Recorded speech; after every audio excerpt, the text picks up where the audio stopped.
Good morning. Last class में हमने logic circuit diagram के आउटपुट के लिए बूलियन इक्वेशंस को राइट करना देखा था। उसी को आगे कंटिन्यू करते हुए लॉजिक सर्किट डायग्राम का नेक्स्ट क्वेश्चन नंबर 3। तो ये आपको लॉजिक सर्किट डायग्राम दिया गया है। इसके आउटपुट के लिए आपको बूलियन इक्वेशन को राइट करना है। Same as it is question number 1 and 2 जो अपन ने सॉल्व आउट किया था उसी के सिमिलर इनको भी सॉल्व आउट करेंगे। तो सबसे पहला यहाँ पर आपको एक इनपुट सिग्नल्स प्रोवाइड किया गया है। उन इनपुट सिग्नल्स को आपको यहाँ पर नेम प्रोवाइड करना है। तो इनपुट सिग्नल्स का नेम मैं यहाँ पर प्रोवाइड कर देता हूँ आपका ए इनपुट सिग्नल प्रोवाइड होने का और गेट के पास जाएगा। इसी प्रकार यहाँ पर एक इनपुट सिग्नल और प्रोवाइड किया जा रहा है। उस इनपुट सिग्नल को मैं नेम प्रोवाइड कर देता हूँ बी। तो यहाँ से आपके दो इनपुट सिग्नल्स प्रोवाइड किए जा रहे हैं ए और बी। इन दोनों इनपुट सिग्नल्स पर क्या ऑपरेशन परफॉर्म होगा वो आपके इस गेट पर डिपेंड करता है, जो कि अपन को पता है कि जो गेट है ये आपका और गेट है।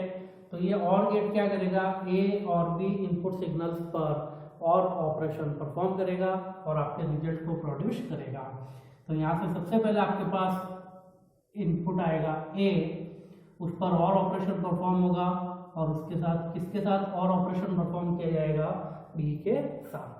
तो इस प्रकार से इस और गेट के द्वारा जो आउटपुट प्रोड्यूस किया जाएगा वो आएगा आपके पास ए प्लस बी। मतलब ए और बी जो इनपुटेड है उन पर क्या किया जाएगा, और ऑपरेशन परफॉर्म किया जाएगा।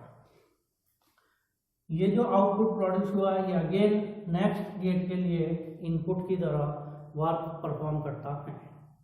नेक्स्ट अगेन यहाँ से आपका एक वायर कनेक्ट किया गया है और वह वायर कनेक्ट करके इस गेट के लिए इनपुट की तरह वर्क कर रहा है। तो यहाँ पर आपका क्या इनपुट आ रहा है, ए। इसी प्रकार यहाँ पर अगेन एक वायर कनेक्ट किया गया है और यहाँ से एक इनपुट प्रोवाइड किया गया है। कौन सा इनपुट प्रोवाइड किया गया, बी। तो अगेन इस गेट के पास में आपके पास दो इनपुट सिग्नल्स प्रोवाइड हो गए, ए और बी। अब इन दोनों इनपुट सिग्नल्स पर क्या ऑपरेशन परफॉर्म किया जाएगा, एंड ऑपरेशन।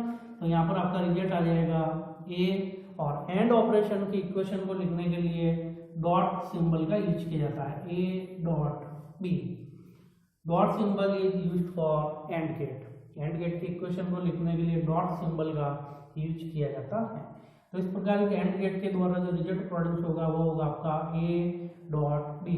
मीन्स ए और बी पर कौन सा ऑपरेशन परफॉर्म हो रहा है, एंड ऑपरेशन परफॉर्म हो रहा है। इसी प्रकार ये जो आउटपुट आपका प्रोड्यूस है अगेन नेक्स्ट गेट के लिए इनपुट की तरह वर्क करेगा। तो अगेन अपन यहाँ पर कौन सा गेट यूज में ले रहे हैं, नॉट गेट। तो इस पूरी इक्वेशन का यहाँ पर क्या कर दिया जाएगा, नॉट ऑपरेशन परफॉर्म किया जाता है। नॉट ऑपरेशन क्या करता है, आपका जो भी एक्सप्रेशन आ रहा है उस पूरे एक्सप्रेशन को नेगेशन करता है, इन्वर्ट करता है या इन्वर्ट्स करता है या ऑपोजिट करता है। मीन्स जो भी आपका आउटपुट प्रोड्यूस हो रहा है, अगर आपका आउटपुट 0 आ रहा है तो उसको 1 में कन्वर्ट कर देगा और 1 आ रहा है तो उसको 0 में कन्वर्ट कर देगा। तो इस प्रकार इस इक्वेशन का यहाँ पर क्या कर दिया जाएगा, नॉट ऑपरेशन परफॉर्म किया जाएगा। तो आपका रिजल्ट आया था ए डॉट बी और इस पूरी इक्वेशन का आपका क्या कर दिया जाएगा, यहाँ पर नॉट ऑपरेशन परफॉर्म किया जाता है। इस प्रकार ये जो आपका आउटपुट प्रोड्यूस हुआ है ए डॉट बी, इस पूरे का बार ये अगेन नेक्स्ट गेट के लिए इनपुट की तरह वर्क परफॉर्म करता है। तो अगेन ये जो आपका गेट है इस गेट के पास दो इनपुट सिग्नल्स आ गए, पहला ए प्लस बी एंड दूसरा ए डॉट बी और इस पूरे का बार।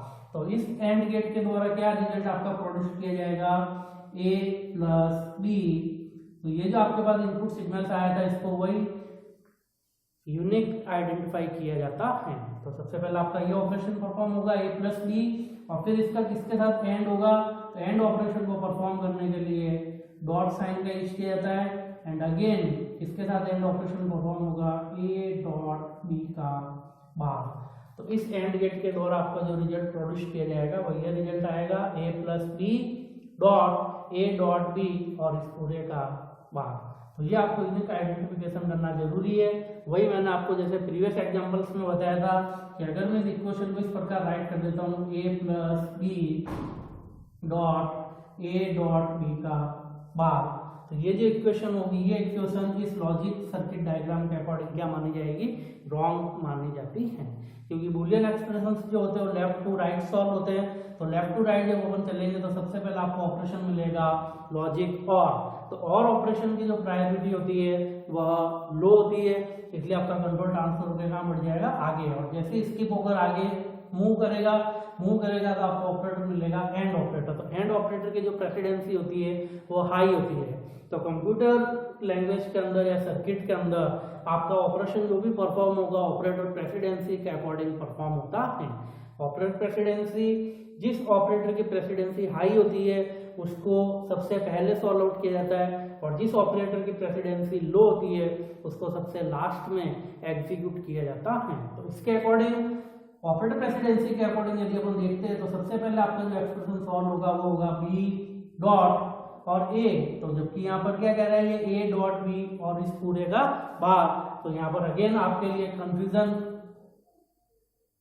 जनरेट होगा कि यहाँ पर बी का ए के साथ किस प्रकार लॉजिकल मल्टीप्लिकेशन ऑपरेशन परफॉर्म किया जाएगा। तो इस प्रकार से जितनी भी इक्वेशन होती है उनको ऑपरेटर प्रेसिडेंसी के अकॉर्डिंग यूनिकली आइडेंटिफाई करना जरूरी है। तो इस प्रकार अपन जो क्वेश्चन नंबर 3 के अंदर जो डायग्राम बनाया था उसको जो आउटपुट आएगा वो आएगा ए प्लस बी, ये आपका ब्रैकेट में बंद हो जाएगा, डॉट फिर अगेन ब्रैकेट में ए डॉट बी और इस पूरे का बाहर, जो कि इस लॉजिक सर्किट के द्वारा आउटपुट प्रोड्यूस किया जाता है। Next question, question number 4, again आपको लॉजिक सर्किट डायग्राम दिया गया है, इसके आउटपुट के लिए आपको बूलियन इक्वेशन को लिखना है। तो यहाँ से आपका इनपुट सिग्नल्स प्रोवाइड किए गए उसको नेम प्रोवाइड कर देते हैं अपन ए, अगेन एक इनपुट सिग्नल और प्रोवाइड किए गए इसी को भी नेम प्रोवाइड कर देते हैं बी। इन दोनों इनपुट सिग्नल्स पर कौन सा ऑपरेशन परफॉर्म किया जाएगा, और ऑपरेशन परफॉर्म किया जाएगा, तो आपका रिजल्ट आ जाएगा ए प्लस बी। अगेन आपका यहाँ से एक इनपुट सिग्नल्स प्रोवाइड किया गया, इनपुट सिग्नल को नेम प्रोवाइड कर देते हैं सी, ये सी सिग्नल जो होगा ये एंड गेट के पास में आएगा, तो ये AND gate again two operations perform करेगा, ए प्लस बी का लॉजिकल एडिशन ऑपरेशन परफॉर्म करेगा, और ये कंप्लीट होने के बाद इसका सी के साथ में क्या कर देगा, लॉजिकल मल्टीप्लिकेशन ऑपरेशन परफॉर्म करेगा। तो ये एंड ऑपरेशन किस किस का एंड होगा, ए प्लस बी के साथ में सी का एंड किया जाएगा। तो अगेन यहाँ पर यूनिकली आइडेंटिफिकेशन किया जाएगा ए प्लस बी डॉट सी। इस प्रकार से आपके लॉजिक सर्किट डायग्राम के द्वारा ये इक्वेशन जनरेट होगी, ए प्लस बी का ब्रैकेट डॉट सी। तो ए प्लस बी के द्वारा जो रिजल्ट प्रोड्यूस किया जाएगा उसका सी के साथ में लॉजिकल मल्टीप्लिकेशन ऑपरेशन परफॉर्म किया जाता है। तो इस प्रकार से लॉजिक सर्किट डायग्राम्स के द्वारा आउटपुट को जनरेट किया जाता है। नेक्स्ट क्लास में अगेन इसी टाइप के डायग्राम्स को अपन कंसीडर करेंगे और उनके आउटपुट्स को जनरेट करके देखेंगे। Thank you.